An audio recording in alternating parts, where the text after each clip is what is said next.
Hi everyone, I'm Donna Louise and I'm here with my friend Wendy. Hi. And together we'll be doing these murder mystery jigsaw puzzles over the next 2 videos. So for the love of puzzles, let's get to solving.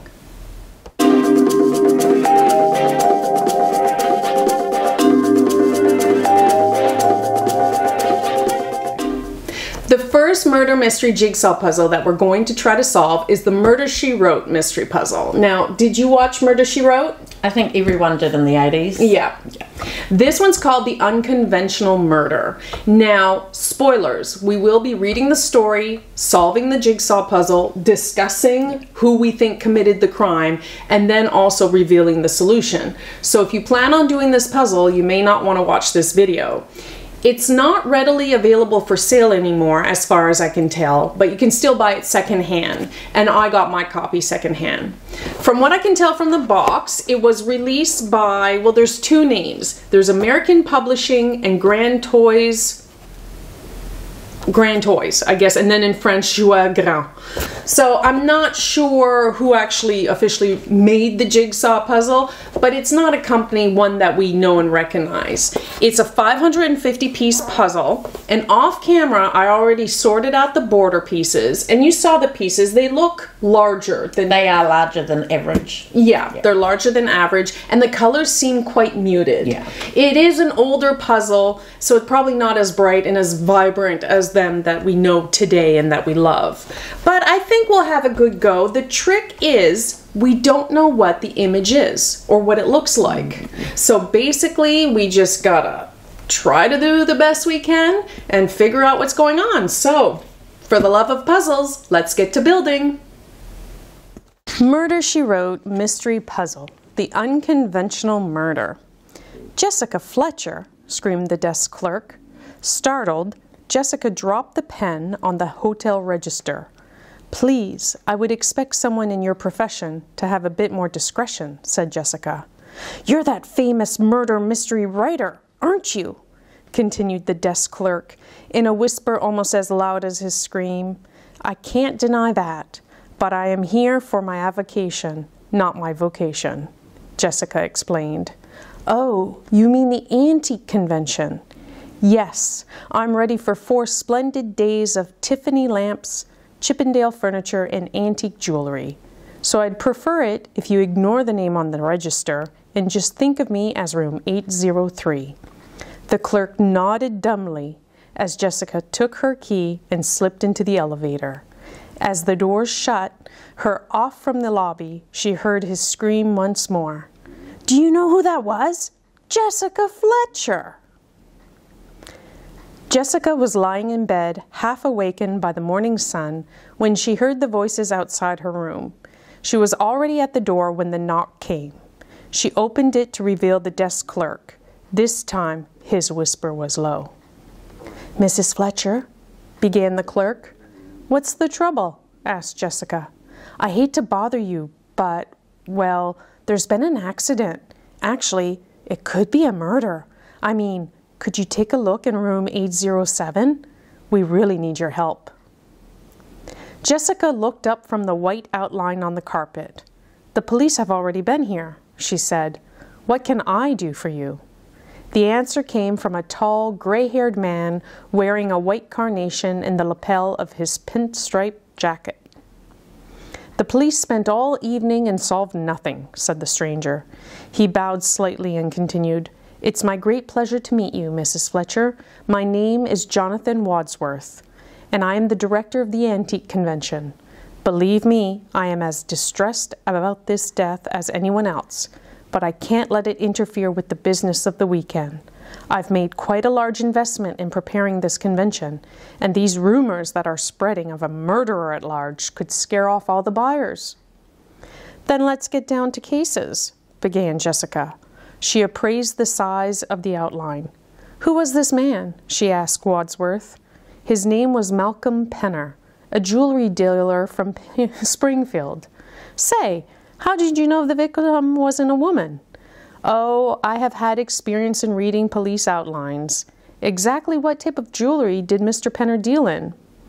Very fine items, said Wadsworth. Nouveau one stones, Wallingford brooches, gold coins, pre-war watches, and gold bracelets, like the one on the floor near the jeweler's loop. I see. And those 2 items on the floor led you to believe his death was an accident? They most certainly did, Mrs. Fletcher. As you can see, there is no bulb in the table lamp. The only working light in this room is the fixture on the ceiling. So when poor Malcolm wanted to examine that bracelet, he was forced to climb onto the chair and hold it up to the light. Malcolm was a great collector, but he was no acrobat. Obviously, he lost his balance and fell, knocking over the vase and the table lamp, and landing headfirst on the desk. It's a terrible loss. He was the second most respected authority in the field. And who would the most respected authority be? Asked Jessica. Mr. Wadsworth smiled. That would be me, Mrs. Fletcher. Jessica turned to the desk clerk. What do we know about how Mr. Penner spent last night? Well, he checked in about an hour before you did, began the clerk. There's not much more, except for the coffee he ordered about dinner time. He asked room service to leave it outside the door. Jessica wandered into the bathroom. She felt the inside of the bathtub and noted that it was bone dry. She then went to the sink, which was a little moist, and glanced at the bar of hotel soap. It was unused and still neatly wrapped. Returning to the room, Jessica continued, So the last person Mr. Penner spoke to would have been me, a woman's voice replied. My name is Naomi Penner. That's right, Mrs. Fletcher, I am Mrs. Malcolm Penner, currently estranged, soon to be divorced, but I guess all that is moot now. And you say that you visited Mr. Penner last night? Asked Jessica. No, I said I talked to him last night, replied Mrs. Penner. I called his room hoping to have dinner with him, but he said he wanted to be alone. And when I called again later in the night, there was no answer. I guess he was destined to spend his last evening alone. If you don't mind, Mrs. Penner, would you tell me if you felt your marriage was unsalvageable? Questioned Jessica. Actually, Mrs. Fletcher, I thought it might still have had a chance. Malcolm might have thought so too, but he was too preoccupied with this darn convention to see me last night. I'm sorry, Mrs. Penner. I can't change what has happened, but perhaps I can find the guilty party. Jessica pointed to the desk clerk. Have you, or anyone who is now in the room, stepped into the corner where the body fell? No, the desk clerk answered. The maid who found the body didn't go near it, and the police roped it off as soon as they arrived. Seems strange, doesn't it? Jessica let her voice trail off and scanned the faces of the people in the room for a reaction. What's strange? Asked the clerk.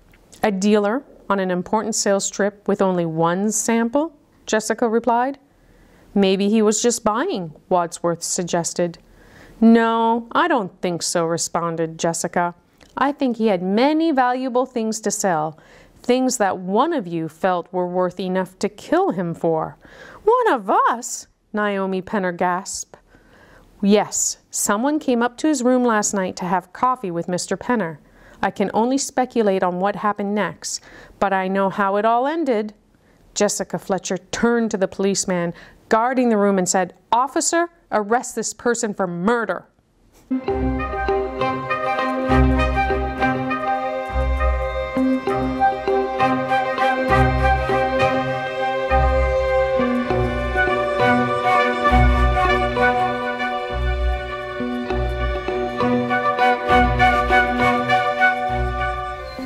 And we finished the Murder, She Wrote mystery jigsaw puzzle. This is the murder scene of the bedroom. Wendy, what are some of your thoughts on just the puzzle itself? The puzzle itself, like the bigger pieces were good. Yes, I do enjoy a bigger piece puzzle. The bits I thought would be easy were actually one of the harder parts to do. Yeah. Yeah, so like the body outline. Yeah, we tried to start with, Wendy tried to start with the body outline, and it was quite tricky, actually. It was really tricky. But to tell you the truth, what threw me off as well is we were looking I mean, they do mention a corner, but I didn't realize we were looking at a corner. And so we had like some of this, what's that called? Like the border at the bottom of the wall and the floor. But I knew it went at different angles. Yeah. Yeah. And then like I had trouble with the tea set because the colors are very muted and very dark still. And so it was a bit difficult on the eye. If you look at the pieces, you can see a lot of pieces are the papers flipping up too, but overall it wasn't too sticky. And once we got going, I felt we did pretty good. The pieces themselves were good quality for clicking in together. Yeah. So now, in the story, we're asked 2 specific questions. Do you mind reading those for us, Wendy, please? Bear with me for a moment. Okay. How did Jessica Fletcher know that Mr. Penner had not been alone? Okay. I'm going to address the first question because I picked up on this right away. I don't know why I did, but I did. And I'll insert close-up photos if it doesn't come across on camera. But the tea set, I know that it only looks like 1 cup is used, but there's 2 different types of sugar packets open, regular sugar and sweetener. And I'm a firm believer is you either use one or the other, not both. So I think the fact she went in the bathroom and the sink was still moist, that they rinsed out their cup and even put like the napkin back in it to make it appear as if that cup hadn't been used. But the 2 sugar packets to me tell me there was someone else in the room. Do you think I'm on the ball there? I think that is exactly how she knew he was not alone. Okay. What's the second question? How did Jessica know which suspect had been near the body? Okay. What do you think on that? What are your thoughts? My thoughts are those 2 white carnation petals, because they made it very clear that Mr. Wadsworth was wearing a white carnation in his lapel. Yes. And there's no white flowers in this. So because there's no white flowers there, why would there be 2 right by there? Those flowers, I'm trying to decide if they're even real or not, because there's no water or anything on the carpet. So, no dirt. Yeah. So I'm going to say no. So you think Mr. Wadsworth, was there anything else that he said or did that made you lead to him? He pointed out there was no light in the lamp, so if he hadn't been in the room and like in the scene before the police, how would he know there was no light in that lamp? Yeah. And I didn't pick up on that. Like, he did kind of have like a very elaborate story on how he think the accident happened, like way too much information. Yeah. So we think it's Mr. Wadsworth who killed him. Yes. 2 people because of the sugar packets, the petals, and the light bulb. Too much information, knowing the light bulb and whatnot. Okay, well, let's read the solution. Now, this solution is kind of tricky to read. It's written backwards, and we tried to just read it without any implement, but you need to read it through a mirror in order to see. So, as I gaze at myself, let me try to read this. Okay. Oh, well, they get straight to the point, don't they? The murderer was Mr. Jonathan Wadsworth. Okay, explained Jessica Fletcher. I mistrusted him from the moment I first saw him. He had tons of charm, but not 1 ounce of sincerity. That's true. Like, when he was talking, he was just matter of fact about everything. Yeah. But my appraisal of a man's personality is not, of course, hard evidence. What is hard evidence can be found on the tray. Only 1 cup and saucer had apparently been used, but both sugar and diet sweetener packets... Very good, Donna Louise. Yeah, had been open. So obviously 2 people had coffee here last night. The other cup was rinsed in the sink and replaced to appear unused, complete with carefully folded napkin. So they could always test that, the cup for some DNA residual and the sugar packet for fingerprints. Look at me being all like, dun dun dun. Jonathan Wadsworth should have watched more CSI. He should have. Was there CSI back in the 80s? No. He should have watched more Murder, She Wrote. I think Jessica Fletcher was our CSI back in the 80s. And there was, what was the guy who was the lawyer that everybody liked? Oh, that's going to drive me crazy. Leave your comments below. Matlock. Oh, yeah. Matlock. Loved Matlock. Okay, so we're right on the sugar packets. My feeling is that the murderer came here to view Penner's collection of fine jewelry, not just the bracelet that you see here, but his entire collection. They argued over prices and reached an impasse. Mr. Penner didn't want to sell. In fact, he probably instructed Mr. Wadsworth to get out. Their argument escalated into a physical fight, and at some point during the fight, Penner's head struck the desk, overturning the lamp and the vase onto the carpet. The blow was fatal. Desperate to cover his crime, Wadsworth took a jeweler's loop and bracelet from Penner. Where's the loop? The loop, and there's the bracelet. Yeah. Placed them near his body and concocted the accident scenario. Oh, so you think he like overturned the chair on purpose to me? And yeah, because he's the one that said that he must have fallen off the chair getting up to that light. Yeah. To support his story, he must have removed the light bulb from the desk lamp. Okay. Oh, Wendy, awesome. I've watched enough CSI. Yeah, you know what you're talking about. Slipped it into his pocket and left the room. Because that's the other thing. Like, there's no broken glass from the light bulb. No, there's... I